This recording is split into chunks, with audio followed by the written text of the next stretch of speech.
साथियों, भारत मुक्ति मोर्चा के द्वारा और बहुजन क्रांति मोर्चा के द्वारा ईवीएम भंडाफोड़ परिवर्तन यात्रा कन्याकुमारी से कश्मीर तक चल रही है और आज महाराष्ट्र में लगातार कई दिनों तक चलने के बाद आज महाराष्ट्र का आखिरी समापन कार्यक्रम है। महाराष्ट्र की परिवर्तन यात्रा आज समाप्त होने जा रही है। तो ईवीएम भंडाफोड़ परिवर्तन यात्रा का सुरू करण्यात आलेली आहे किंवा क्यों सुरू करने का काम हम लोगों ने किया है, ये जानना बहुत जरूरी है। साथियों, 8 अक्टूबर 2013 को सुप्रीम कोर्ट ने ईवीएम मशीन के बारे में एक फैसला दिया।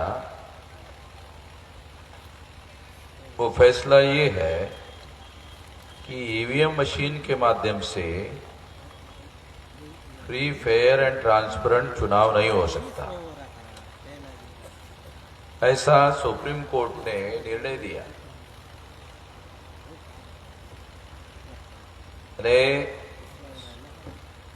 सुप्रीम कोर्ट ने ये निर्णय ईवीएम में फ्री, फेयर एंड ट्रांसपेरेंट चुनाव नहीं हो सकता, फ्री यानी मुक्त चुनाव नहीं हो सकता, भ्रष्टाचार मुक्त नहीं हो सकता, फेयर यानी निष्पक्ष नहीं हो सकता, ट्रांसपेरेंट यानी पारदर्शी नहीं हो सकता। ये 3 जो शब्द यूज किए गए हैं, उसके आधार पर ये तीनों शब्दों का मिलाकर एक अर्थ निकलता है कि ईवीएम में घोटाला करके चुनाव हरवाया और जितवाया जा सकता है।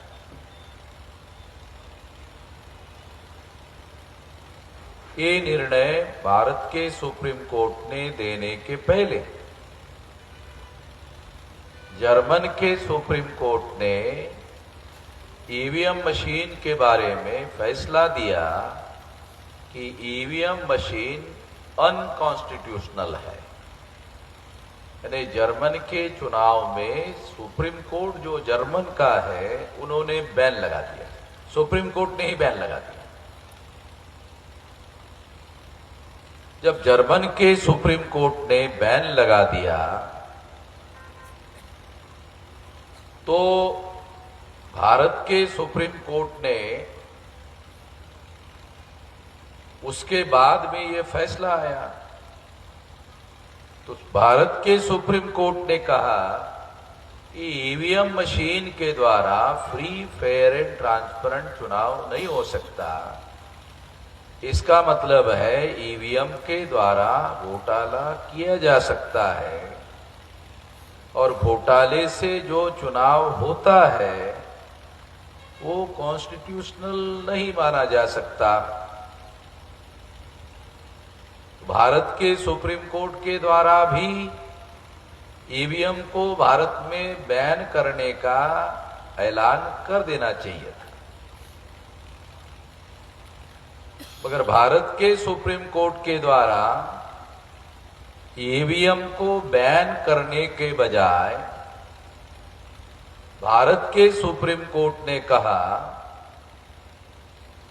कि यदि ईवीएम में घोटाला होता है तो इस मशीन को एक और मशीन लगाओ। उस मशीन का नाम है पेपर ट्रेल। ये पेपर ट्रेल मशीन लगाओ। चुनाव आयोग पेपर ट्रेल मशीन लगाने के लिए राजी नहीं था, मगर सुप्रीम कोर्ट ने आदेश दिया पेपर ट्रेल मशीन लगाओ। अब सुप्रीम कोर्ट ने ईवीएम मशीन को पेपर ट्रेल क्यों लगाया? तो पेपर ट्रेल मशीन का जो आदेश है उसमें काउंटिंग और रिकाउंटिंग करने का ऑर्डर है कि पेपर ट्रेल मशीन लगाओ और आवश्यकता के अनुसार काउंटिंग और आवश्यकता के अनुसार रिकाउंटिंग करना होगा।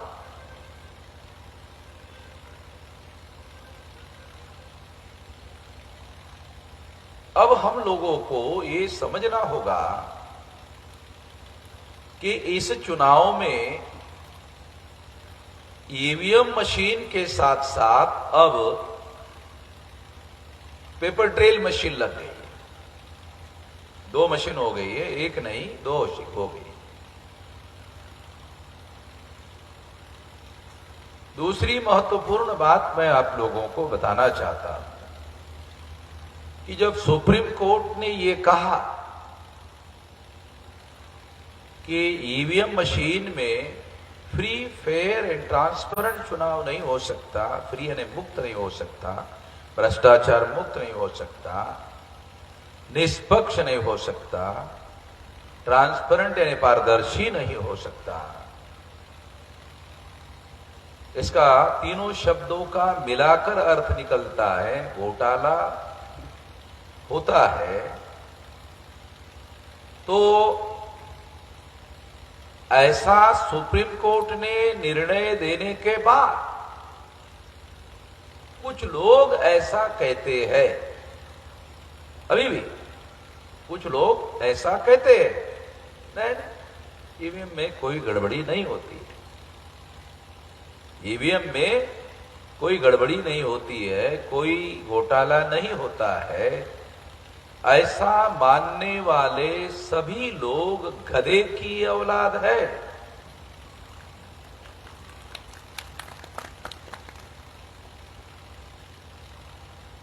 तो कुछ लोगों को ऐसा लगता होगा कि वामन मेश्राम तो बहुत सेंसिबल आदमी है भाई, इस तरह का गाली गलौज तो करता नहीं है,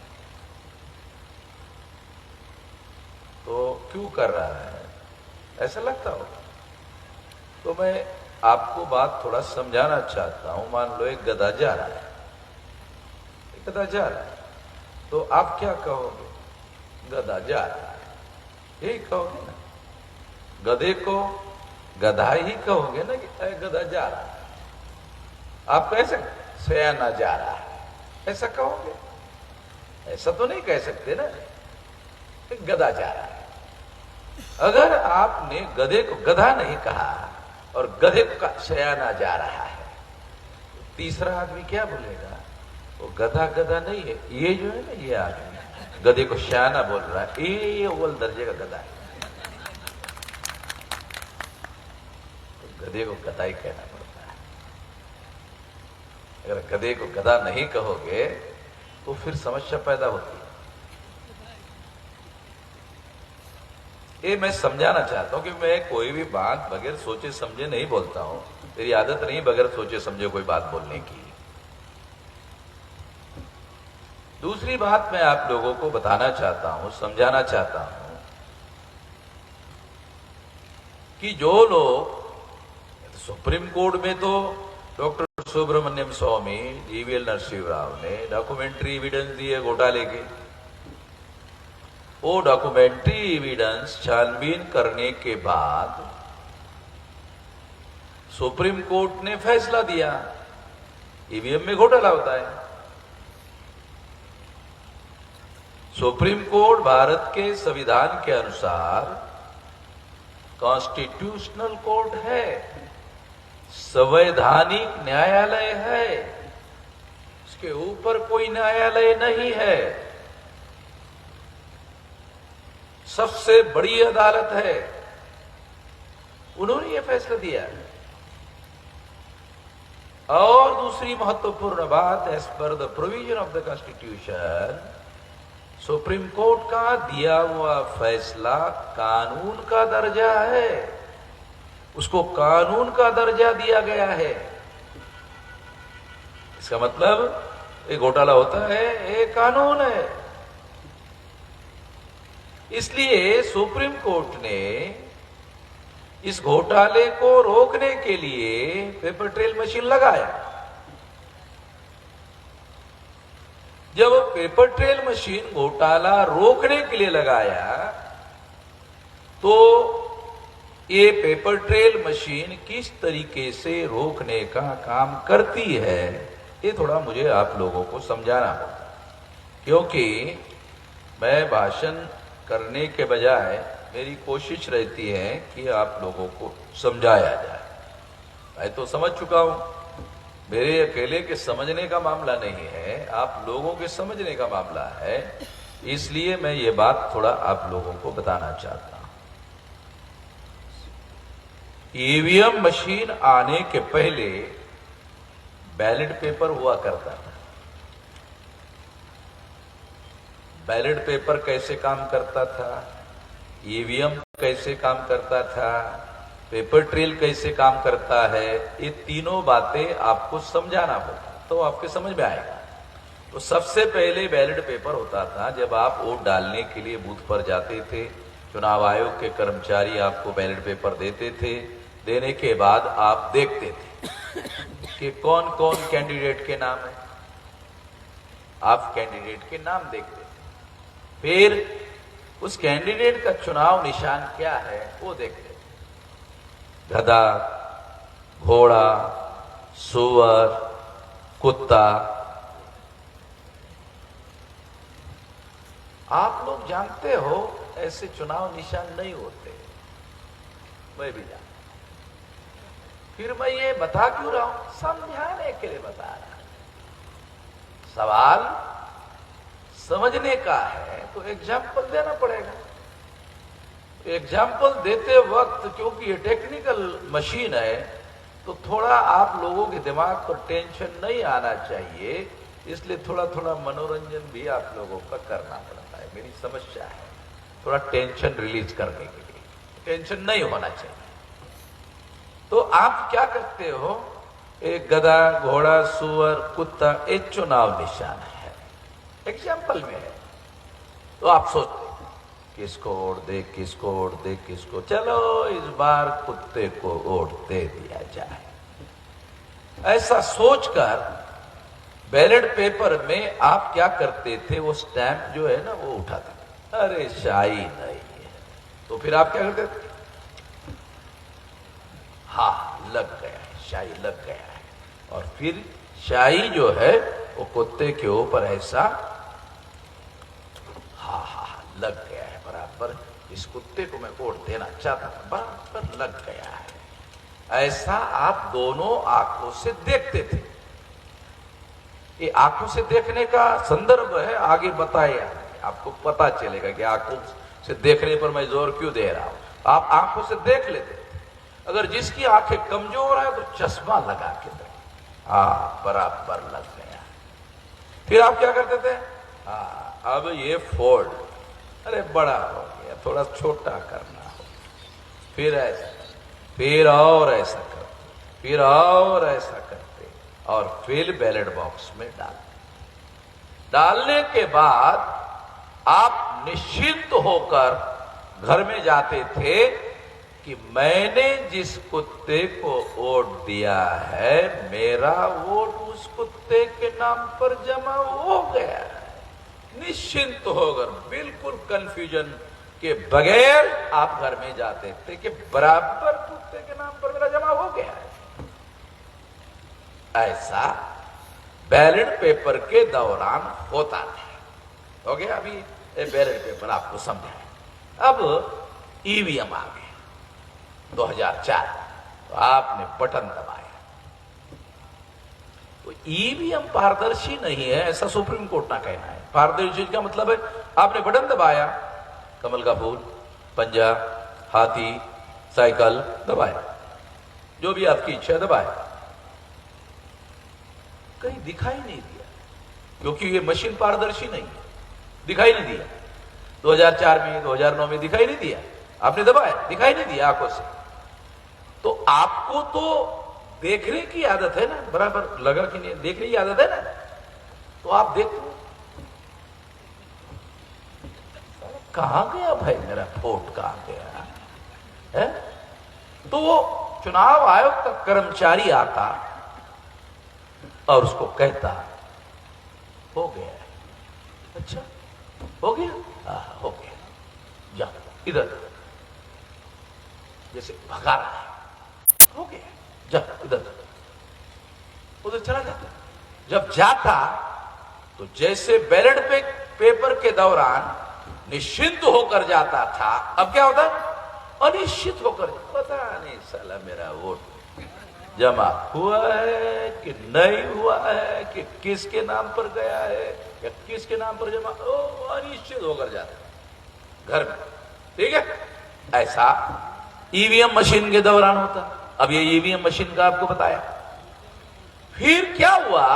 8 अक्टूबर 2013 को 4 का चुनाव, 9 का चुनाव सुप्रीम कोर्ट में चैलेंज हो गया और 8 अक्टूबर 2013 को सुप्रीम कोर्ट ने फैसला दे दिया कि ईवीएम मशीन के द्वारा फ्री, फेयर एंड ट्रांसपेरेंट चुनाव नहीं हो सकता। और फिर फ्री, फेयर एंड ट्रांसपेरेंट चुनाव के लिए सुप्रीम कोर्ट ने एक और मशीन लगाने का आदेश दिया। उस मशीन का नाम है पेपर ट्रेल। वो 2014 को लगा। आप 2014 में बटन दबाने के लिए, जब आपने बटन दबाया तो आपको दिखाई दिया, 14 में आपको दिखाई दिया 7 सेकंड तक जो आपने बटन दबाया, पंजे पर लगा, फूल पर लगा, हाथी पर लगा, साइकिल पर लगा, 7 सेकंड दिखाई देता है। 7 सेकंड के बाद वो कागज का टुकड़ा जो स्टैंप लगाया हुआ है पेपर ट्रेल मशीन का, वो कट कर मशीन में गिर जाता है। कागज का टुकड़ा गिरने के बाद में वो बैलेट बॉक्स में जमा होता है। अब क्या हुआ आगे? सुप्रीम कोर्ट ने दूसरा जजमेंट दिया कि ये जो बैलेट बॉक्स में कट कर गिर गया है, तो जो कैंडिडेट चुनाव लड़ रहा था वो हार गया। तो सुप्रीम कोर्ट ने ऑर्डर दिया कि कैंडिडेट चाहे तो कलेक्टर को एप्लीकेशन दे सकता है और मांग कर सकता है कि मुझे ईवीएम मशीन का रिजल्ट मंजूर नहीं है। ए बैलेट पेपर, जो पेपर ट्रेल मशीन में कागज के टुकड़े गिर गए हैं, उन कागज के टुकड़ों की गिनती मुझे चाहिए। तो सुप्रीम कोर्ट का ऑर्डर है, हाँ गिनती करना होगा। हो गया। ये 3 बातें आपको बताया अलग अलग। अब उससे क्या हुआ कि ईवीएम मशीन में तो घोटाला होता है। वो जो आदमी हार गया, वो पेपर ट्रेल में जब रिकाउंटिंग हुआ उचित नहीं, ईवीएम में घोटाला हो गया था। पेपर ट्रेल में उसको ज्यादा वोट निकले। अब ये ज्यादा वोट क्यों निकले और ईवीएम में गड़बड़ी क्यों हुई? क्योंकि ईवीएम में दिखाई नहीं देता। दूसरा, ईवीएम में जब वोट जाता है तो उसका इलेक्ट्रॉनिक रिकॉर्ड होता है। दूसरी बात ध्यान रखो। तीसरी बात, इलेक्ट्रॉनिक रिकॉर्ड आंखों से दिखाई नहीं देता। क्यों दिखाई नहीं देता? क्योंकि बैलेट पेपर की तरह उसका कोई फिजिकल एविडेंस नहीं होता। ये फिजिकल एविडेंस है, ये भौतिक वस्तु है, इसका वजन है, इसलिए ये आपके आंखों से दिखाई देता है। इलेक्ट्रॉनिक वोटिंग मशीन में वोट का जो रिकॉर्ड जमा होता है वो भौतिक नहीं होता, वो इलेक्ट्रॉनिक रिकॉर्ड होता है, उसका कोई फिजिकल एविडेंस नहीं होता है। तो सारी दुनिया के एक्सपर्ट मानते हैं कि ईवीएम का जो रिकॉर्ड है वो ट्रांसफरेबल होता है। फॉर एग्जाम्पल, आपने ये मोबाइल पर कोई मैसेज टाइप किया और कामले के नाम पर भेज दिया, वो ट्रांसफर हो जाता है। ये इलेक्ट्रॉनिक इंस्ट्रूमेंट है, इसके द्वारा दूसरे के नाम पर ट्रांसफर किया जा सकता है। उसी तरह से इलेक्ट्रॉनिक रिकॉर्ड दूसरे व्यक्ति के नाम पर आपका वोट ट्रांसफर किया जा सकता है, क्योंकि उसका कोई भौतिक एविडेंस नहीं है। और आपको समझाने के लिए थोड़ा बताता हूं ताकि और ज्यादा आपको स्पष्ट हो जाए। ये इस पर आपने कमल के फूल पर स्टैंप मारा, इस पर आपने पंजे पर स्टैंप मारा। अब दोनों का फिजिकल एविडेंस है। पेपर ट्रेल मशीन से 2 कागज बैलेट बॉक्स में गिर गए। ये 2 कागज है। ये जो 2 कागज है जिस पर पंजे पर स्टैंप लगा है, इस पर कमल के फूल पर स्टैंप लगा है। कमल के फूल पर लगा हुआ स्टैंप का पेपर पंजे में ट्रांसफर नहीं हो सकता। पंजे में लगा हुआ स्टैंप पेपर कागज कमल के फूल में ट्रांसफर नहीं हो सकता, क्योंकि 2 अलग अलग कागज है, अलग अलग स्टैंप लगे हुए हैं और रिकाउंटिंग में, गिनती में पकड़े जाएंगे अगर आपने मिक्स करने की कोशिश की, क्योंकि अलग अलग फिजिकल एविडेंस है। रिकाउंटिंग में ये पकड़ा जाएगा, इसलिए अगर गलती से किया भी तो ये अलग अलग एविडेंस है, ये मिक्स नहीं कर सकते। इलेक्ट्रॉनिक रिकॉर्ड का फिजिकल एविडेंस नहीं होता, इसलिए ट्रांसफरेबल है। ये ट्रांसफरेबल नहीं है क्योंकि अलग अलग एविडेंस है। ये कमल का फूल है, ये पंजा है, इसका स्टैंप अलग अलग है, इसका कागज अलग अलग है, इसका पेपर अलग अलग है, इसलिए ये अलग अलग भौतिक एविडेंस है, इसलिए ये मिक्स नहीं कर सकते। और मिक्स नहीं कर सकते इसलिए घोटाला नहीं कर सकते। इलेक्ट्रॉनिक रिकॉर्ड भौतिक नहीं है, इसलिए ट्रांसफरेबल है। आंखों से दिखाई भी नहीं देता, ये आंखों से दिखाई भी देता है, भौतिक भी है, इसलिए ये ट्रांसफरेबल नहीं है। तो जो पेपर ट्रेल मशीन में कागज के टुकड़े गिरते हैं वो ट्रांसफरेबल नहीं होते हैं, इसलिए जो कैंडिडेट ईवीएम में जीत गया, अगर वो घोटाले से जीत गया तो पेपर ट्रेल मशीन में वो हार जाएगा और पेपर ट्रेल मशीन में हारा हुआ आदमी जीत जाएगा। इसलिए सुप्रीम कोर्ट ने,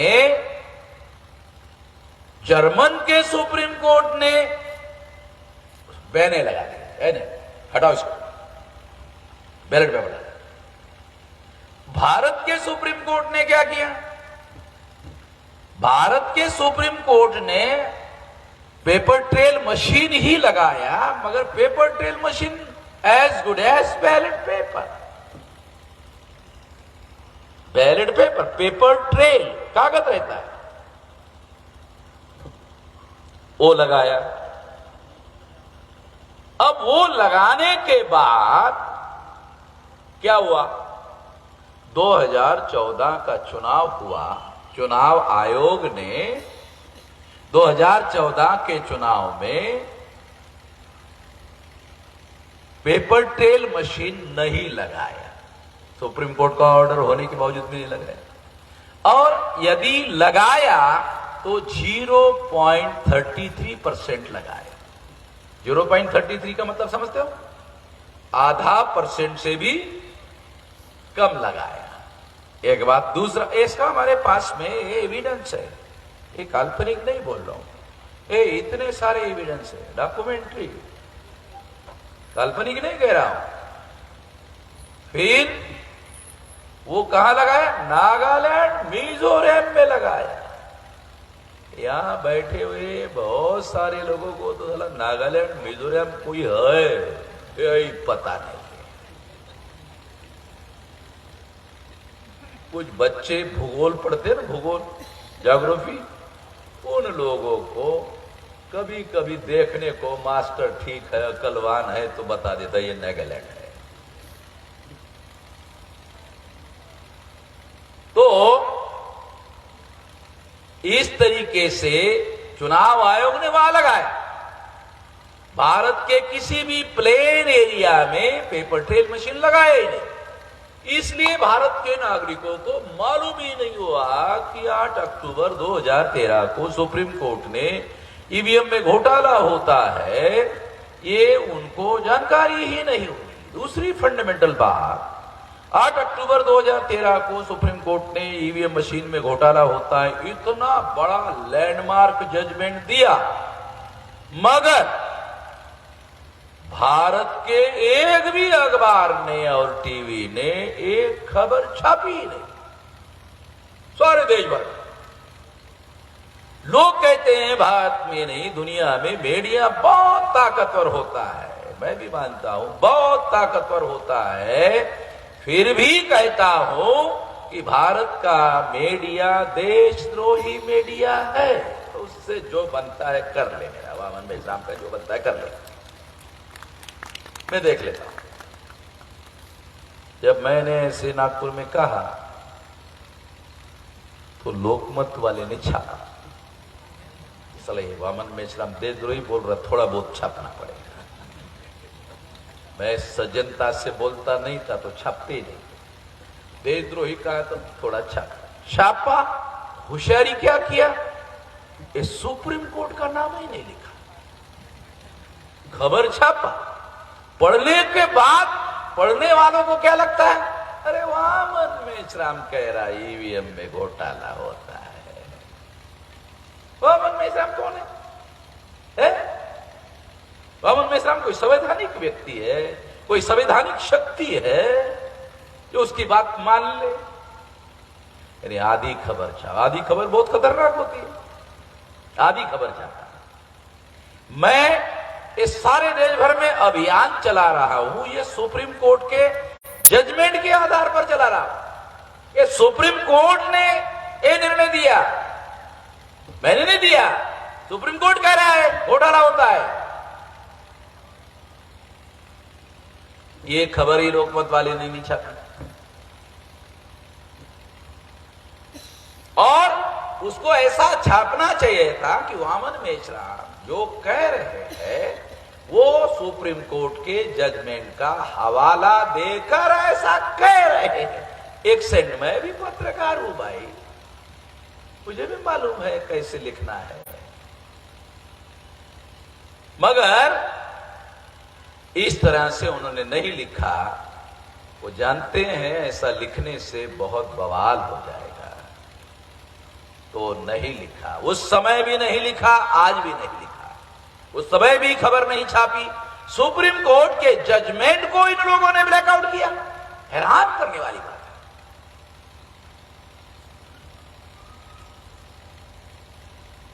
है। इसलिए साथियों, ये काम, खबरें ना छापने का काम, जिसकी वजह से आप लोगों को ईवीएम में घोटाला होता है, ये जानकारी ही नहीं हुई। इसलिए चुनाव आयोग ने नागालैंड मिजोरम में 0.33% लगाया, नहीं भी लगाया। जब आपको खबर ही नहीं है तो लगाने का भी कोई मीनिंग नहीं है आपके लिए, ना लगाने का भी कोई मीनिंग नहीं है, क्योंकि आपको खबर ही नहीं है। इतनी बड़ी धोखेधड़ी, इतना बड़ा खतरनाक काम मीडिया के द्वारा किया गया। मीडिया अकेले नहीं है, चुनाव आयोग उसमें शामिल है, मीडिया उसमें शामिल है, कांग्रेस उसमें शामिल है, बीजेपी उसमें शामिल है। क्योंकि 2004-2009 में जब यह घोटाला हुआ तो इस घोटाले के सबूतों को सुप्रीम कोर्ट में डॉक्टर सुब्रमण्यम स्वामी ने दिया, और उन सबूतों की छानबीन करने के बाद छानबीन करने के बाद सुप्रीम कोर्ट ने ईवीएम में घोटाला होता है ये कहा। जो लोग ऐसा कह रहे हैं नहीं होता है घोटाला, उन्होंने, किसी ने भी ईवीएम में घोटाला नहीं होता है ऐसा छानबीन करके अपनी राय नहीं बनाई।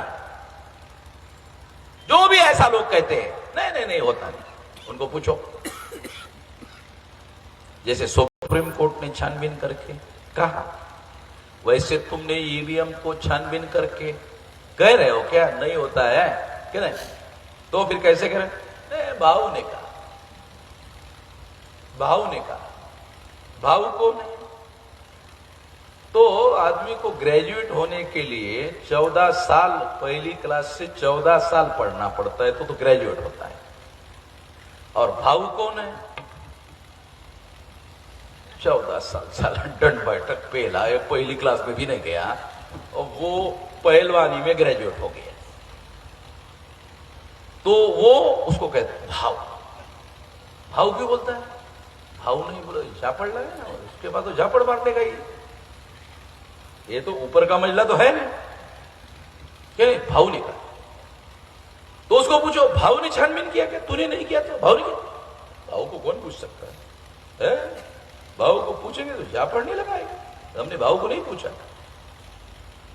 तो इसने राय बनाई बगैर छानबीन के, भाव ने बताया राय बनाई, भाव ने भी कोई छानबीन नहीं की, क्योंकि भाव के पास तो ये ऊपर का मसला है ही नहीं। क्योंकि जो जितना बददिमाग आदमी होता है वो उतना बड़ा पहलवान होता है, नहीं मालूम? तो आदमी ज्यादा बददिमाग होता है वो उतना बड़ा पहलवान होता है, क्योंकि वो दिमाग का काम ही नहीं करता। साथियों, तो इस तरह से ईवीएम मशीन में घोटाला नहीं होता है, ऐसे मानने वाले लोग जिन्होंने कोई छानबीन नहीं की तो मान लिया, अंधे लोग, उनकी बातों पर यकीन करने की कोई जरूरत नहीं। इसी वजह से मैंने उन लोगों को गधे की औलाद कहा। अभी तक मुझे इससे बड़ा कोई शब्द मिला नहीं। मैं ढूंढ रहा हूं साला कोई और भी ऐसा नाम, ऐसा कोई शब्द ढूंढा जाए तो गधे की औलाद से बड़ा कोई शब्द हो, मिल ही नहीं रहा है। अभी तक गधे की औलाद तक ही मैं पहुंचा हूं। तो मेरा अगर पता चल जाए तो मैं तो बड़ा शब्द यूज करना चाहता हूं उनके लिए जो बगैर सोचे समझे, बगैर छानबीन किए यकीन कर लेते हैं। साथियों, अब आपको मैंने तीनों बातें बताई। बैलेट पेपर में कैसे होता था, फिर ईवीएम में कैसे होता था, जो पहले ईवीएम होती थी उसमें आंखों से दिखाई नहीं देता था, पेपर ट्रेल आने के बाद दिखाई देता था। दिखाई देने का काम जब से हुआ, चुनाव आयोग ने 0.33% लगाया और 0.33 लगाकर 2014 के चुनाव में बीजेपी को जिता दिया, 283 सीटें जिता दिया। अटल बिहारी वाजपेयी, लाल कृष्ण आडवाणी दोनों मिलकर कैंपेन चलाते थे, बहुत ताकत लगाते थे। 186 से ज्यादा सीटें अटल बिहारी और आडवाणी कभी नहीं जितवा पाए, दोनों मिलके। जब ये डाटा, घोटाले का डाटा डॉक्टर सुब्रमण्यम स्वामी और जीवीएल नरसिंह राव ने सुप्रीम कोर्ट को दिया, सुप्रीम कोर्ट ने नोटिस इश्यू किया। सरकार कांग्रेस की थी, कांग्रेस के पास नोटिस चली गई, सबूत भी चले गए, तो कांग्रेस को पता चल गया कि हमारा घोटाला पकड़ा गया। जैसे ही कांग्रेस को पता चला कि हमारा घोटाला पकड़ा गया, तो आडवाणी जी ने बयान दिया कि कांग्रेस ने मुझे ईवीएम में घोटाला करके हरवाया है, तो मैं सारे देश भर में रथ यात्रा निकालूंगा। क्योंकि आडवाणी जी के पास ये कई कार्यक्रम, कुछ भी और रथ यात्रा, कुछ भी और रथ यात्रा, मंदिर बनाना रथ यात्रा, यानी उनके पास रथ यात्रा ही होता था। वो रथ पर बैठते थे और नरेंद्र मोदी को हाकने के लिए होते, ये रथ को हाको। जब पहली बार आडवाणी ने यात्रा निकाली, हाकने के लिए नरेंद्र मोदी को रखा था। पर आप लोगों को पता नहीं, जरा पुराने फोटो देख लो तो आपको पता चलेगा कि आडवाणी की रथ यात्रा में ये नरेंद्र मोदी हाकने वाले काम में लगा हुआ। उसके अभी भी फोटो अवेलेबल है। साथियों, जब आडवाणी जी ने ऐसा घोषित किया कि इसके विरोध में देशव्यापी रथ यात्रा निकालूंगा, तो कांग्रेस के हाथ पैर फूल गए। उन्होंने आडवाणी जी को रोकने के लिए सुषमा स्वराज और अरुण जेटली, जो दूसरे नंबर के लीडर थे बीजेपी के, उनको कहा। उन्होंने कहा कि नहीं, आडवाणी जी बड़े नेता है, हम नहीं रोक लगा सकते, आडवाणी जी को कुछ नहीं बोल सकते। तो कांग्रेस ने सोचा आडवाणी को कौन रोक लगा सकता है, केवल एक शक्ति है, उस शक्ति का नाम है आरएसएस। आरएसएस ही आडवाणी को रोक लगा सकता है। तो कांग्रेस के लोगों ने आरएसएस से संपर्क किया और आरएसएस को कहा, अडवाणी जी ने यह ऐलान किया है, इससे देश खतरे में पड़ेगा। आरएसएस ने कांग्रेस को पूछा, ये देश खतरे में कैसे पड़ेगा? देश कैसे खतरे में पड़ेगा? तो कांग्रेस ने कहा, अडवाणी जी कहेंगे तो हमारे कांग्रेस के दफ्तरों में आग लग जाएगी, कांग्रेस खत्म हो जाएगी, राउट हो जाएगी, सारे देश भर में हंगामा हो जाएगा, देश खतरे में पड़ जाएगा। तो अडवाणी जी को रोकना होगा। आरएसएस ने कहा ठीक है, रोकेंगे, अडवाणी जी को रोकेंगे। हमें क्या फायदा होगा? कांग्रेस ने कहा देश बचेगा, यही ना, आप तो देशभक्त लोग हैं ना आरएसएस के, आप लोग देशभक्त लोग हो, राष्ट्रवादी लोग हो, डेली स्लोगन लगाते हो राष्ट्रवाद का, तो आप राष्ट्रवादी हो। देश को बचना यही तो आपका फायदा है, और क्या फायदा आपको चाहिए? आरएसएस के लोगों ने कांग्रेस को कहा, अरे राष्ट्रवाद जो है ना, देशभक्ति जो है ना, हमारा स्लोगन, ये तो एससी एसटी ओबीसी को गधा बनाने का हमारा कार्यक्रम है। क्योंकि ये जितने एससी एसटी ओबीसी के लोग हैं ना, भाजपा आरएसएस, भाजपा आरएसएस, बामन बामन बामन बामन बामन बामन, चाहेला ये बामन तो संगठ रहे, ये ऐसे बोलते रहे। तो उनको अपने जाल में फंसाने के लिए राष्ट्रवाद राष्ट्रवाद राष्ट्रवाद, देशभक्त राष्ट्रवाद। कभी कभी हम लोग पैर में चप्पल भी नहीं डालते, चप्पल डालते तो लकड़ी की डालते। तो फिर इन लोगों को क्या लगता, अरे क्या सज्जन आदमी है भाई, हाँ? मतलब चमड़े के जूते तक नहीं डालते, इतने सज्जन, इतने धार्मिक लोग हैं? तो ये हमने एससी एसटी ओबीसी के लोगों को गधा बनाने के लिए कहा, भाई तुम कांग्रेस वाले हमको ही गधा बना रहे हो।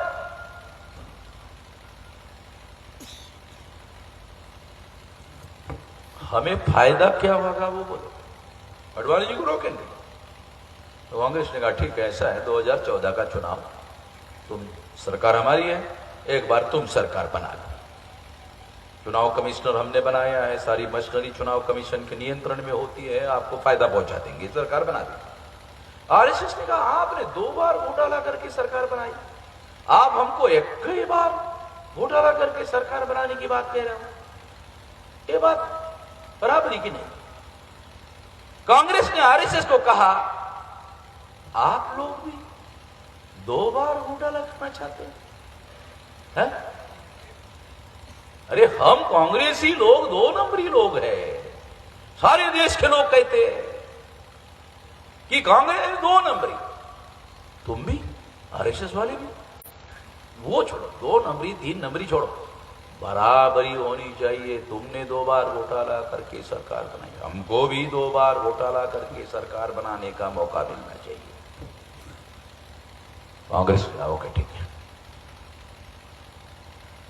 2 बार तुम घोटाला करके बनाओ, 2 बार हमने बनाया, हमारे घोटाले के बारे में तुम चुप रहो, तुम्हारे घोटाले के बारे में हम चुप रहते हैं, तेरी भी चुप, मेरी भी चुप, चिड़ी चुप, कोई आवाज नहीं होना चाहिए। कौन सा आवाज नहीं होना चाहिए? तुमने भी घोटाला किया, हमने भी घोटाला किया, नहीं बोलना नहीं। क्यों नहीं बोलने का? एससी एसटी ओबीसी कुनबी मराठा लोगों को मालूम ही नहीं होना चाहिए कि हमने उनको चुना लगाया, जबरदस्ती उनके ऊपर बहुमत थोप दिया, जबरदस्ती सरकार बना दिया, मालूम ही नहीं होना चाहिए। तो आरएसएस ने कहा वो ठीक है, तुम्हारे बारे में हम चुप रहेंगे, तुम्हारे बारे में तुम चुप रहो। चुनाव हुआ, चुनाव में आरएसएस ने अडवाणी को साइड कर दिया, नरेंद्र मोदी को लाया। नरेंद्र मोदी को लाने के पीछे क्या मकसद था? ओबीसी का आदमी है, हम ईवीएम में घोटाला करके सरकार बनाएंगे, जब हमको बहुमत मिलेगा तो लोग सवाल करेंगे, अडवाणी और अटल बिहारी दोनों मिलकर चुनाव लड़ाते थे, 186 से ज्यादा सीटें चुनकर नहीं ला सकते थे, अकेले नरेंद्र मोदी ने 283 सीटें कैसे जीती? तो हमारा घोटाला नंगा होने का खतरा पैदा हो जाएगा। इसलिए उस पर पर्दा डालने के लिए एक ओबीसी के आदमी को प्रधानमंत्री का पद दिया जाना चाहिए, तो हम कह सकेंगे अरे ओबीसी का आदमी है, 52% का आदमी है, 52% ने झोली भर भर के वोट दिया, इसलिए ना हमको वोट मिला, ना इसलिए ना हमको बहुमत मिला। ऐसा ईवीएम के घोटाले पर पर्दा डाला जा सकता है, इसलिए नरेंद्र मोदी को प्रधानमंत्री पद का कैंडिडेट बनाया आरएसएस ने, और अडवाणी को कहा अब तुम बुढ़हू हो गए हो, थोड़ा आराम कर। तो आपने कई बार अडवाणी के आंखों से, दोनों आंखों से आंसू निकला हुआ फोटो देखा होगा, मैंने तो कई बार देखा। क्योंकि ये जो बीजेपी है ना, ये बीजेपी बनाने में अडवाणी का अटल बिहारी से ज्यादा बड़ा रोल है, क्योंकि उसने रथ यात्रा निकालते निकालते उसको बहुत बड़ा पार्टी बनाया, उसको प्रधानमंत्री नहीं बनने दिया, तो उसके आंखों से आंसू निकल रहे थे। और जो उसकी रथ यात्रा का घोड़ा बना हुआ था नरेंद्र मोदी हांकने के लिए, उसको आरएसएस ने प्रधानमंत्री का कैंडिडेट बनाया। और 2014 के चुनाव में समझौता होकर कांग्रेस ने आरएसएस बीजेपी के कैंडिडेट को जितवा दिया, 283 सीटें मिली। सरकार बनाने के लिए 272 सीटें चाहिए थी सिंपल मेजोरिटी के लिए, 283 सीटें मिली, 11 सीटें ज्यादा मिली, सरकार बन गई। सरकार बनने के बाद में क्या हुआ, 2014 में पेपर ट्रेल मशीन, घोटाला पकड़ने वाली मशीन लगाने का आदेश दिया, नहीं लगाया। 7 राज्यों की विधानसभा के चुनाव नहीं लगाया, 2015 में नहीं लगाया, 2016 में नहीं लगाया, तो फिर मैं सुप्रीम कोर्ट गया। सुप्रीम कोर्ट गया और सुप्रीम कोर्ट ने 24 अप्रैल 2017 को मेरे कोर्ट में, मेरे केस में, मेरे फेवर में निर्णय दिया कि 2019 के लोकसभा के चुनाव में 100% पेपर ट्रेल मशीन लगाना हो, ऑर्डर दे। काल्पनिक बातें नहीं कह रहा हूं। सुप्रीम कोर्ट में केस लड़ना, वहां अगर कोई आपके पास ठोस सबूत नहीं है ना, तो जो जज है वो फाइल है ना आपकी, वकील के मुंह पर फेंक के मार देगा। ठोस सबूत होंगे तब ना हम लोग गए, केस बनाया, केस जीता। जीतने के बाद, ये जीता हमने 24 अप्रैल 2017 को, चुनाव आने वाला है 19 को लोकसभा का, जो 2 बार का समझौता कांग्रेस के साथ हुआ घोटाले से सरकार बनाने का। तो आरएसएस, बीजेपी और नरेंद्र मोदी ने कांग्रेस से संपर्क किया और कहा कि अभी हमको आप हमारी मदद करो। कांग्रेस ने कहा प्रधानमंत्री आप हो, सरकार आपकी है, आप जो करना चाहो करो, हम आपकी मदद बाहर से कर रहे हैं, काहे को हमारी मदद की जरूरत है। अरे जब हमारी सरकार होती थी तो हमको पूछते थे किसी को, जो करना है चलो, 2 नंबरी लोग हम, इलीगल लीगल सब कुछ करते थे। अब तुम प्रधानमंत्री हो फिर भी हमारी मदद मांग रहे हो, क्यों कर रहे हो? 24 अप्रैल 2017 को वामन मेश्राम का कोर्ट का निर्णय आया है। वामन मेश्राम की टांग गांधी जी की जो टांग होती है ना पुतले में आप देखते हो, वो सिंगल हड्डी वाली नहीं है, तो डबल हड्डी वाली टांग है। तो इसको रोकना इतना आसान नहीं है, इसलिए इसमें आप हमारी मदद करो। कांग्रेस ने अभिषेक मनु सिंघवी, जो सुप्रीम कोर्ट का लॉयर है, उसके माध्यम से फरवरी 2019 को सुप्रीम कोर्ट में केस दायर किया। केस दायर करने के बाद उसने मांग किया, प्रेरित किया, लीगल लैंग्वेज में उसको प्रेयर बोलते हैं, जो वकील यहां होंगे उनको समझ में आता है, प्रेयर बोलते हैं। प्रेयर का मतलब डिमांड, कि हमारी ये डिमांड है कोर्ट से। क्या डिमांड किया? हमारी डिमांड ये है कि ईवीएम मशीन में जो डाटा होता है और जो पेपर ट्रेल मशीन में जो डाटा होता है, वो 100% काउंट और रिकाउंट नहीं होना चाहिए, जैसा मोहम्मद मेश्राम कह रहे, नहीं होना चाहिए। तो क्या होना चाहिए? ईवीएम 100% और पेपर ट्रेल 50%, ये मिलान करवाओ, काउंट नहीं। The difference between count and the मिलान अलग अलग। काउंट करना अलग मामला है, मिलान करना अलग मामला है। तो कांग्रेस जो है बीजेपी आरएसएस की मदद करने के लिए मिलान करने का मुद्दा लेकर,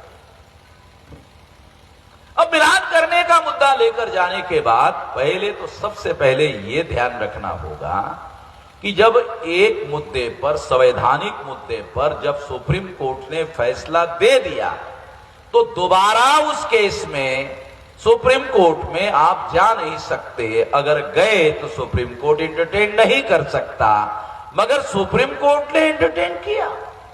हैरान करने वाली बात, अरे फैसला आ गया, 8 अक्टूबर को भी आ गया, 24 अप्रैल 2017 को भी आ गया, आया तो 11 में गया, लगाने के लिए गया तो सुप्रीम कोर्ट ने लगाने का आदेश दिया। लगाने का आदेश देने के बाद सुप्रीम कोर्ट में अभिषेक मनु सिंघवी गए, एंटरटेन नहीं करना चाहिए था, मगर चीफ जस्टिस रंजन गोगोई थे।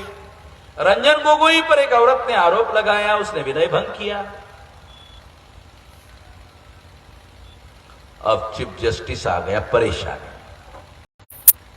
तो आरएसएस बीजेपी के लोग तो ब्लैकमेलर है जी, चले आरएसएस बीजेपी राष्ट्रवादी ब्लैकमेलर लोग हैं, ये ऐलान नहीं कह रहा। तो उन्होंने क्या किया कि चीफ जस्टिस को ब्लैकमेल करने का अच्छा मौका है, तो औरत का इस्तेमाल किया। और जस्टिस ये नागपुर का,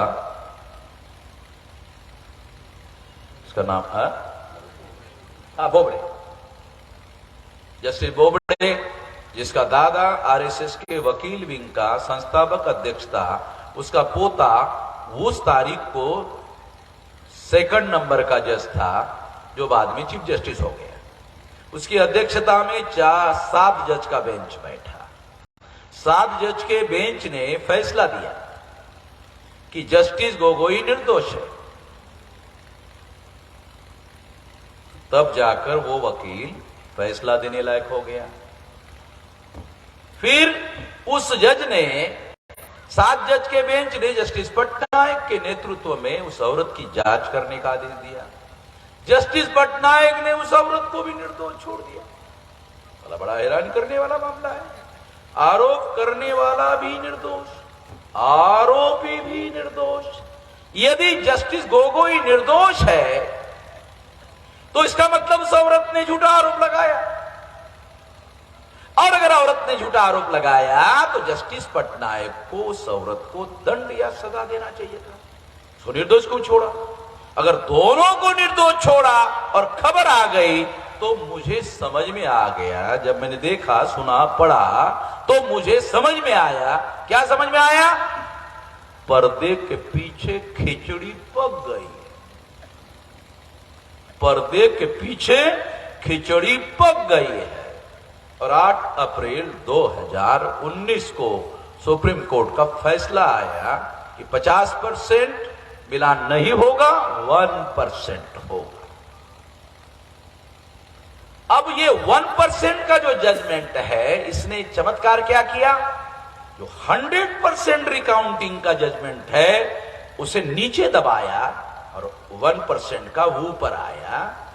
इसका सहारा चुनाव आयोग को लेने का मौका मिला कि नहीं, वामन में इस्लाम का रिकाउंटिंग नहीं करेंगे। क्यों? तो अभी करंट जजमेंट 1% का है। ये मौका सुप्रीम कोर्ट ने, अनकॉन्स्टिट्यूशनल मौका, मैं अभी सुप्रीम कोर्ट जा रहा हूं, ये मौका उन्होंने दिया, सुप्रीम कोर्ट ने दिया 1% का। इस वजह से मेरा 100% का रिकाउंटिंग नीचे दब गया।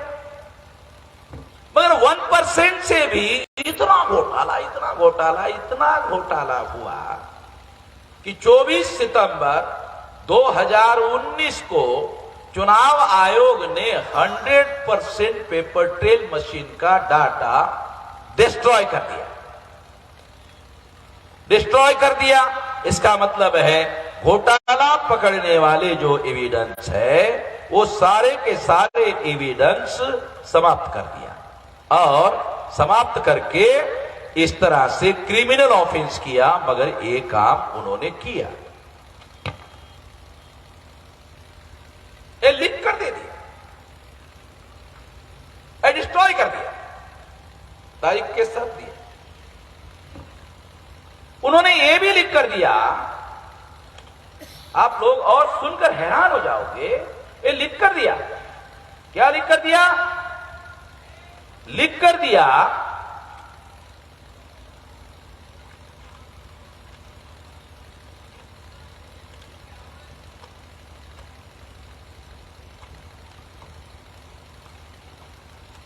ये लिख कर दिया 94B conduct of election rule,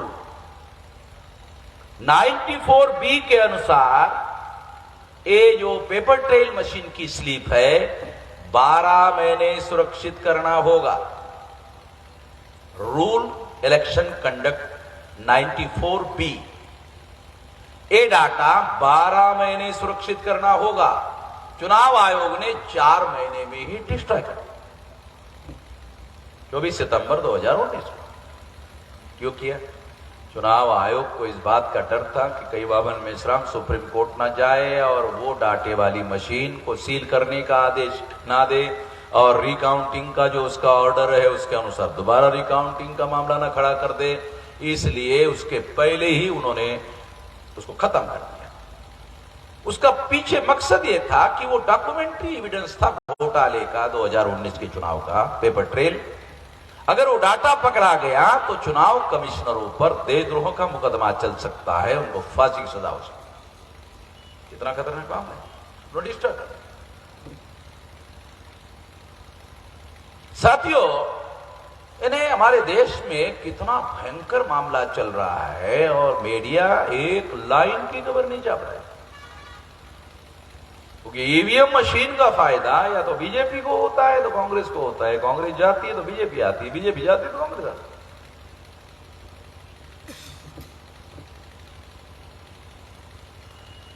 ये जो भयंकर काम इस देश में हो रहा है उसे रोकना होगा।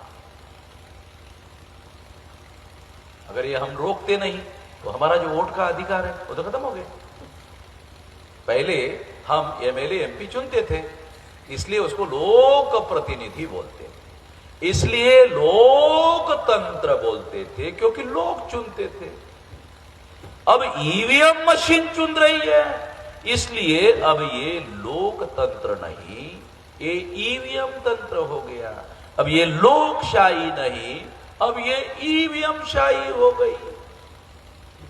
तो जो ईवीएम ने चुने हुए प्रतिनिधि है वो आपको क्यों पूछेंगे, आपकी पूछवाई क्यों होगी, क्यों आपकी समस्या के बारे में चिंता करेंगे? ईवीएम मशीन की चिंता करेंगे ना, आपकी क्यों चिंता करेंगे? तो ईवीएम की चिंता करने के लिए क्या करना होगा? हैकर्स को ढूंढना होगा और हैकर्स को पैसे देकर हैकर्स करवाना होगा। तो इसमें ज्यादातर बीजेपी और कांग्रेस के पास ही काला धन बहुत ज्यादा होता है। अगर आप अखबार पढ़ो, ये 8-15 दिन के अखबार आपको पढ़ो तो लोकमत में बहुत सारा डाटा आया है कि 695 करोड़ रुपया अकेले बीजेपी को उद्योगपतियों के द्वारा पैसा दिया गया। दूसरे नंबर का फंड जो है 95 करोड़ कांग्रेस को दिया गया। यानी 90% दो पार्टी को, 10% भारत की तमाम पार्टियों। ये सारा का सारा डाटा अखबार में। इन सारी बातों को ध्यान में रखते हुए हमारी परिस्थिति बहुत ज्यादा खतरनाक हो गई है। हमारा वोट का अधिकार ही खत्म हो गया है। वोट का अधिकार खत्म होने से जानते हो क्या परिणाम होगा? आपको संविधान ने जो अधिकार दिए हैं, अगर वोट का अधिकार खत्म हो गया तो आपके संवैधानिक अधिकार खत्म। वोट के अधिकार की वजह से तो सुरक्षित है। वोट के अधिकार की वजह से आपके अधिकार किसी पार्टी ने नहीं दिए, अगले चुनाव में आप बदल सकते हो, मगर बदलने का अधिकार वोट के अधिकार पर निर्भर है। अगर वोट का अधिकार खत्म हो गया तो बदलने का अधिकार खत्म हो गया। बदलने का अधिकार खत्म हो गया तो आपका भविष्य जीरो हो गया, खत्म हो गया। क्या भयंकर मामला है। इसलिए इसको रोकना होगा। रोकने के लिए क्या क्या करना होगा? जब मैं ये अभियान चला रहा था तो कुछ बहुत सारे लोगों के टेलीफोन आए, कहे कि आप बहुत अच्छा काम कर रहे हो, ये जागृति का काम है, किसी को कुछ समझ में नहीं आता है, आप लोगों को समझा रहे हो, बहुत अच्छा है, मगर वो चुनाव आयोग वाले वो मानने वाले नहीं हो, बहुत बदमाश लोग हैं, तो मानने वाले नहीं। ये क्या करना होगा? कहा कि उनको मैंने पूछा क्या करना होगा? कि एक्शन लेना होगा। एक्शन में क्या एक्शन लेना होगा? कहा ईवीएम फोड़ना होगा। तो मैंने उनको कहा नहीं, मैं इस बात से सहमत नहीं हूं, क्योंकि मैं संवैधानिक तरीके का अवलंबन करने वाला आदमी हूं। तो संवैधानिक तरीके से मैं चुनाव आयोग को लिखित रूप से अपील करूंगा कि ये सुधार करो। पहला सुधार तो सुप्रीम कोर्ट के 3 जज का पैनल चुनाव को मॉनिटर और निगरानी, नियंत्रण और निर्देशन करने के लिए बनाया जाए जब लोकसभा और विधानसभा का चुनाव। बाकी चुनावों के लिए मैं निगरानी नियंत्रण करने के लिए सुप्रीम कोर्ट को नहीं कहूंगा। जिला पंचायत को, तालुका पंचायत को, ग्राम पंचायत को मैं नहीं कहूंगा। क्यों? जिला पंचायत को, नगर पालिका को कानून बनाने का अधिकार नहीं है, विधानसभा और लोकसभा को कानून बनाने का अधिकार है। तो प्राइम इंस्टीट्यूट विधानसभा और लोकसभा है। इसलिए सुप्रीम कोर्ट का 3 जज का मतलब जो जज अभी है, रिटायर्ड नहीं, जो जज अभी है, वो जज मॉनिटर करने के लिए रखे जाए जब चुनाव हो। ये जो फ्री फेयर एंड ट्रांसपेरेंट चुनाव करने का अधिकार संविधान ने चुनाव आयोग को दिया है, ये वो मिसयूज कर रहे हैं। अभी आपको पता है ये उद्धव ठाकरे की, बाला साहेब ठाकरे की शिवसेना शिंदे को दे दी। अरे कहां का कानून है भाई? बाला साहब ठाकरे की शिवसेना, उद्धव ठाकरे की शिवसेना शिंदे को दे दी। अरे आप उन एमएलए को कह सकते हो कि ओके ठीक है भाई, आप ठीक है, आप जाए जो, आपके पास बहुमत है, इतना ठीक है। पार्टी की पार्टी दे दिया। इसका मतलब है कि केवल सांसदीय दल ही पार्टी है और पार्टी पार्टी नहीं है। ये तो बिल्कुल लॉजिकल नहीं है। मान लो कल एक आदमी एमपी बन गया, एक आदमी एक पार्टी का एमपी बन गया, उसने राष्ट्रीय अध्यक्ष नहीं माना, गया मैं ही पार्टी हूं, तो आपके कानून के अनुसार तो वही पार्टी हो जाएगा। तो गलत हो गया। मगर ये निर्णय तो जो चुनाव आयोग में राजीव कुमार बने ना, अभी ये नरेंद्र मोदी का चमचा है, ये अभी बना। तो आप लोगों ने एक हफ्ते पहले खबर सुनी होगी, जस्टिस चंद्रचूड़ ने जैसे ही चुनाव आयोग ने ये निर्णय दिया पार्टी का नाम देने का, जब ऐसा हुआ, जानते हो क्या हुआ? चीफ जस्टिस चंद्रचूड़ ने फैसला दिया कि अब भविष्य में नरेंद्र मोदी के पास चुनाव कमिश्नरों को नियुक्त करने का अकेला अधिकार नहीं होगा, उसमें चीफ जस्टिस भी होगा और विरोधी पार्टी का नेता भी होगा। आप लोगों ने खबर पढ़ा होगा। ये जजमेंट इस बात को प्रूव करता है कि चुनाव आयोग जो अधिकार उसको दिए गए हैं वो संवैधानिक अनुसार काम नहीं कर रहा है। ये प्रूव होता है। मैं अकेला नहीं कह रहा हूं, चीफ जस्टिस का जो जजमेंट है वो इस बात को प्रूव कर रहा है।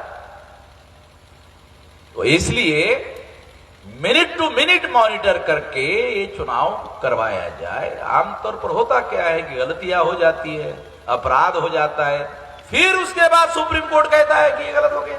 नहीं, जब हो रहा है चुनाव उसी दौरान गलत को रोका जाए और फ्री फेयर एंड ट्रांसपेरेंट चुनाव करवाई जाए। ये हमारा मौलिक अधिकार है, फ्री फेयर एंड ट्रांसपेरेंट चुनाव। और संविधान निर्माताओं ने आर्टिकल 32 में हमारे मौलिक अधिकारों की रक्षा करने का अधिकार सुप्रीम कोर्ट को दिया। दूसरे लोगों को मालूम नहीं होगा, मैं जानता हूं आर्टिकल 32 के तहत अधिकार दिया गया है। और एक्ट ऑफ वोट ये फंडामेंटल राइट है, और इस वोट की रक्षा, हमारा वोट चोरी हो रहा है और सुप्रीम कोर्ट को खुद कह रहा है।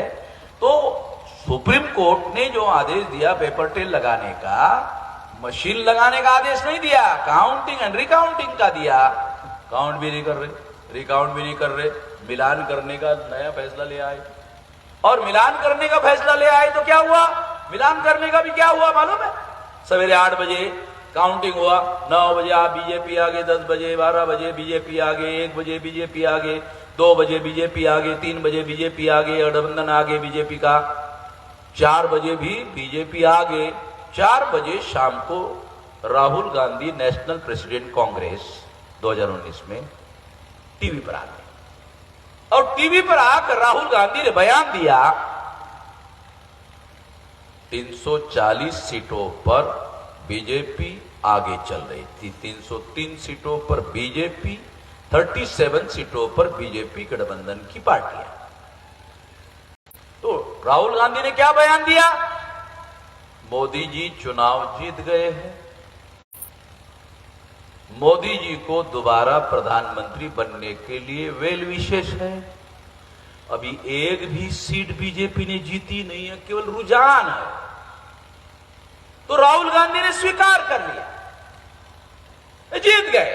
अरे एक भी सीट नहीं जीती और तुमने बहुमत दे दिया, ऐसा तुम कह रहे हो, ये तो कोई तरीका नहीं है। मगर इसका परिणाम क्या हुआ? काउंटिंग सेंटर पर जो कांग्रेस के कार्यकर्ता थे, उन्होंने काउंटिंग सेंटर छोड़ के भाग गए। अरे अब नरेंद्र राहुल गांधी बयान दे रहा जीत गए, तो हमको यहां काउंटिंग सेंटर में रहने का क्या मतलब है? कार्यकर्ताओं ने, कांग्रेस ने छोड़ दिया, भाग गए। अब रात के 9 बजे रिजल्ट आ गया और मिलान करने का सुप्रीम कोर्ट का ऑर्डर, मिलान करने का समय आ गया। मेन अपोजिशन पार्टी के लोग मिलान करने के लिए हाजिर होना चाहिए था, हाजिर ही नहीं। अरे तुमने ही निर्णय करवाया भाई, और तुम ही हाजिर नहीं हो। इसका मतलब है चुनाव आयोग, बीजेपी और कांग्रेस, इन तीनों ने मिलकर ये मिलान करने वाला मामला सुप्रीम कोर्ट में ले गए, अप्रूव हो जाता है। और इस तरह से ये खेल भारत की प्रजा के साथ खेला गया। कांग्रेस और बीजेपी, बीजेपी और कांग्रेस, चचेरे चचेरे, मौसेरे मौसेरे, साले भाई भाई है।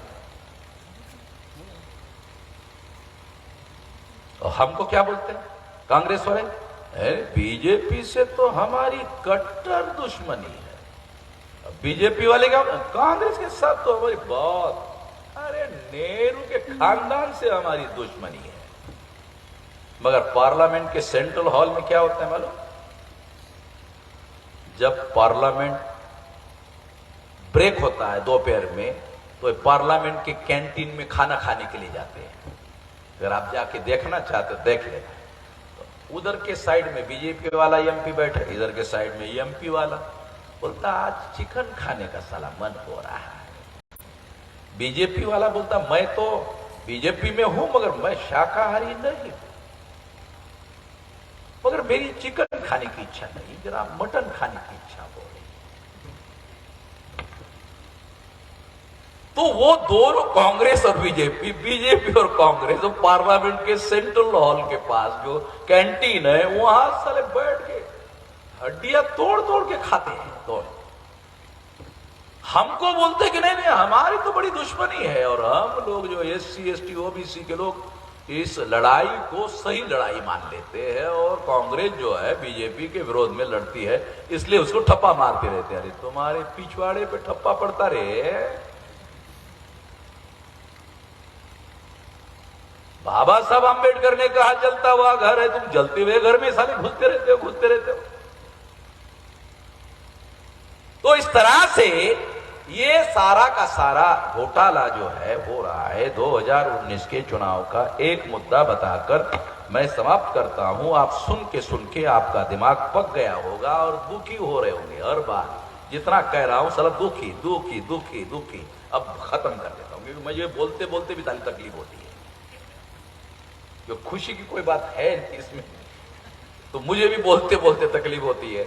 आखिरी बात, 2019 के चुनाव में पहला चरण, दूसरा चरण, तीसरा चरण, चौथा चरण, 7 चरणों में से 4 चरणों का डाटा हमारे पास है। और वो डाटा क्या कह रहा है? रिकॉर्ड पे चुनाव आयोग ने लिख कर दिया हुआ डेटा है। क्या कह रहा है?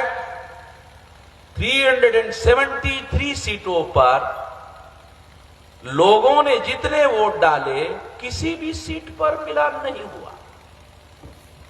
नरेंद्र मोदी वाराणसी में चुनाव लड़ रहे थे, उनके चुनाव में वहां पर वोट कितने निकले? 1,87,000 ज्यादा निकले। ज्यादा का मतलब वहां एग्जाम्पल के तौर पर वहां के मतदाताओं ने 10 लाख वोट डाले, 11,87,000 निकले। इतनी तेजी से तो साली मुर्गी भी अंडा नहीं देती है जितने तेजी से ईवीएम वोट दे रही है। और नरेंद्र मोदी प्रधानमंत्री है, उसके चुनाव क्षेत्र में 1,87,000 वोट ज्यादा निकले। और ऐसे ज्यादा वोट 373 सीटों में निकले। एक भी सीट में ईवीएम मशीन ने निर्दोष काम नहीं किया।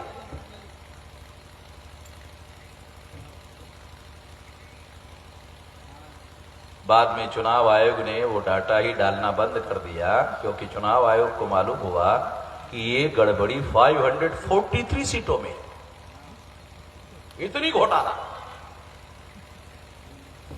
इसलिए इसे रोकना होगा, और रोकने का एक तरीका सुप्रीम कोर्ट के 3 जज के पैनल के निगरानी नियंत्रण निर्देशन में मामला चलना चाहिए, पहली बात। दूसरी बात, नागरिकों को संविधान ने अधिकार दिया देश के एमएलए एमपी को चुनने का, सरकार बदलने का, सरकार बनाने का, सरकार बिगाड़ने का अधिकार नागरिकों के आपके पास है। नागरिक समितियां होनी चाहिए राष्ट्रीय स्तर पर, राज्य स्तर पर, लोकसभा स्तर पर, विधानसभा स्तर पर। ये नागरिक समितियां के साथ चुनाव आयोग सलाह मशवरा करके काम करे तो उसी समय चेक लग जाएगा घोटाले को। ईवीएम मशीन, चुनाव आयोग को चेक लग जाएगा। एक तरफ ऊपर में सुप्रीम कोर्ट का चेक, नीचे से मतदाताओं का चेक, 2 चेक लग जाएगा। घोटाला करना बहुत मुश्किल हो जाएगा। एक एग्जाम्पल बताकर आपको यह बात समझाकर खत्म कर देंगे।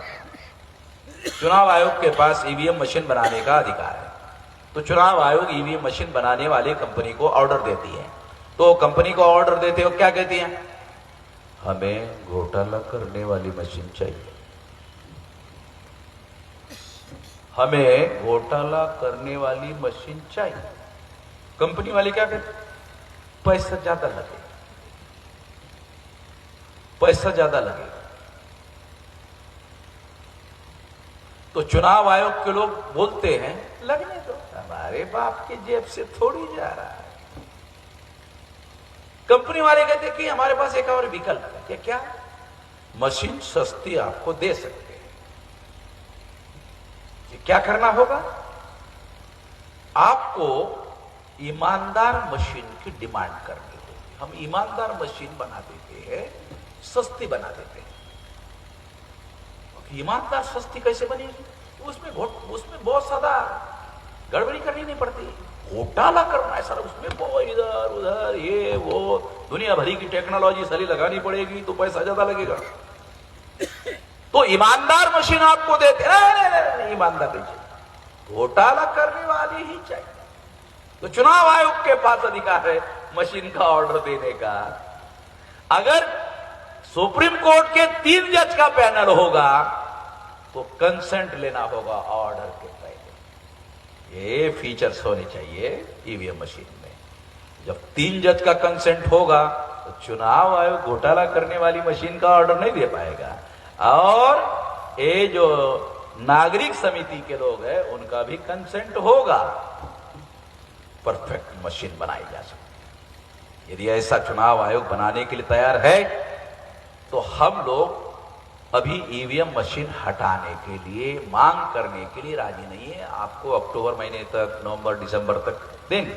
नहीं मानते हो तो अक्टूबर में या नवंबर में या दिसंबर में भारत बंद करें। आप लोगों को याद होगा सीए के विरोध में हमने भारत बंद करवाया था। क्या लोगों को मालूम होगा? सीए के विरोध में हमने भारत बंद करवाया था। तो ये सीए का कानून है ना, अभी तक नरेंद्र मोदी, लोग बोले नरेंद्र मोदी बहुत ताकतवर आदमी है, अमित शाह बहुत ताकतवर आदमी है, ये दोनों का पास किया हुआ कानून अभी तक मैंने भारत बंद करके रोक लगा के रखा हुआ। मैं रोक लगाने में कामयाब क्यों हुआ? अरे मेरे पास भी संगठित शक्ति है भाई, है? अकेले थोड़ी हूं। भारत बंद करवाया, बहुत बड़े पैमाने पर भारत बंद हो गया। जब बहुत बड़े पैमाने पर भारत बंद हुआ तो आरएसएस को, बीजेपी को, नरेंद्र मोदी को, अमित शाह को एसीए का कानून स्थगित करना पड़ा। लागू नहीं, इनऑपरेटिव है, लागू नहीं है। तो हमारे पास भी संगठित शक्ति है। तो हम जब भारत बंद करेंगे तो लगभग 12 लाख एनजीओ है, उन एनजीओ के साथ हमारी बात हो रही है। उसमें 4-5 लाख एनजीओ शामिल हो सकते हैं। बहुत विराट भारत बंद होगा। तो ये हम करेंगे। अगर इसके बावजूद भी सरकार, चुनाव आयोग ने नहीं माना तो 2024 के चुनाव में ईवीएम फोड़ेंगे। जैसे यहां कुछ नौजवान नारा लगा रहे थे, फोड़ेंगे फोड़ेंगे, नहीं फोड़ेंगे नहीं। तब फोड़ेंगे जब चुनाव आयोग कानून और संविधान के दायरे में चुनाव करने के लिए राजी नहीं होगा, तो तब फोड़ेंगे। हम हमेशा कानून और संविधान के समर्थन में काम करेंगे, वही हमारे लिए फेवरेबल है, वो काम करेंगे। तो कुछ लोगों ने मुझे कहा कि आप ईवीएम फोड़ेंगे, कानून और संविधान के लिए, रक्षा के लिए क्यों न हो, फोड़ेंगे तो आपको सजा होगी। तो हमने उन लोगों को कहा, गांधी जी जेल में जाते जाते लहान हो गए कि महान हो गए? कहा महान हो गए। सलवामन मेश्राम कौन सा लहान होने वाला है, वो भी महान हो जाएगा। वो कोई चोरी करके थोड़ी जेल में जाएगा, वो चकारी करके थोड़ी जेल में जाएगा, ठगी करके थोड़ी जेल में जा रहा है। संविधान की रक्षा करने के लिए, लोकतंत्र की रक्षा करने के लिए और देश की रक्षा करने के लिए। देश की रक्षा का क्या मतलब है? अगर लोगों को शांतिपूर्ण तरीके से जो संविधान ने लिखा हुआ है बदलने का, सरकार बदलने का अधिकार है, अगर ईवीएम उसको बदलने से रोक लगाती है तो लोग हथियार उठाएंगे, हथियार उठाएंगे, देश खतरे में पड़ेगा। तो देश खतरे में ना पड़े इसलिए हम जेल में जाने के तैयार है। जब मैं गुजरात में जेल में गया, मेरे को अरेस्ट ही करते नहीं, जेल में लेके जाते ही नहीं, मैं खुद ही गया। तो असिस्टेंट पुलिस कमिश्नर मेरे पास आकर कुर्सी डाल के बैठ गया और कहने लगा मुझे, आज तो आप हीरो हो गए हो। मैंने कहा, अकेले गांधी जी ने ठेका ले रखा है हीरो बनने का, मैं हुआ तो आपको मिर्ची लग रही है कि नहीं? ऐसा नहीं है। देश भर से टेलीफोन आ रहे हैं, मुझे तो मालूम ही नहीं था आपका इतना विशाल संगठन है। तो टेलीफोन आने के बाद पता चला। मैंने कहा, खुशी है कि आप लोगों को अब पता चल रहा मेरी ताकत कितनी है? समझ में आ रहा है आप लोगों को। जब गांधी जी जेल में जाते जाते महान हो सकते हैं तो हम भी महान हो जाएंगे। जब गांधी जी महान हो गए थे तो जानते हो क्या हुआ? 9 अगस्त 1942 को गांधी जी ने आदेश दिया, क्विट इंडिया, भारत छोड़, चालते व्हा, मराठी चालते व्हा इंग्रजांना। मैं अगर महान हो गया तो जो बामन मुझे रोक रहे तो मैं चालते व्हा असं म्हणू शकतो। सध्या मी म्हणण्याच्या मनस्थितीत नाही आहे, पण त्यावेळेस अशी परिस्थिती जर निर्माण झाली तर मी पण गांधी सारखा म्हणू शकतो। त्या लोकांनी त्याचा विचार करा, थंड डोक्याने विचार करा, ते जास्त धोकादायक ठरेल। इकडे गेलं तर चायना आहे, पुढून कुठं जाणार?